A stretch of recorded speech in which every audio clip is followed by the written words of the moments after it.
নববর্ষের ঐক্যতান, ফ্যাসিবাদের অবসান, এই প্রতিপাদ্য নিয়ে এবারের বাংলা নববর্ষ 1432-এর আনন্দ শোভাযাত্রা শুরু হয় ঢাকা বিশ্ববিদ্যালয়ের চারুকলা ইনস্টিটিউট থেকে।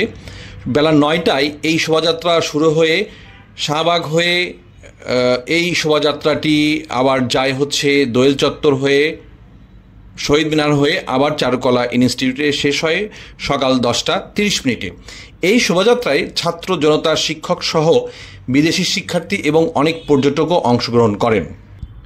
এই সমস্ত পর্যটকরা মূলত বিভিন্ন দেশ থেকে অংশগ্রহণ করতে দেখা গেছে। তাদের মধ্যে ছিল বেশিরভাগ চীনা, জাপানি, ফ্রান্স, রাশিয়া, জার্মানি সহ বিভিন্ন দেশের পর্যটকরা অংশ নেয়। তারা মূলত বাংলাদেশি সংস্কৃতিকে ধারণ এবং লালন পালন করে দেশীয় সংস্কৃতি, শাড়ি এবং পাঞ্জাবি তারা পরিধান করেন।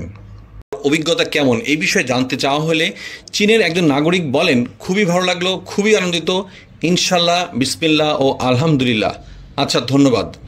এই কথা বলেই তিনি বাঙালি সংস্কৃতিকে অনেক শ্রদ্ধা জানালেন।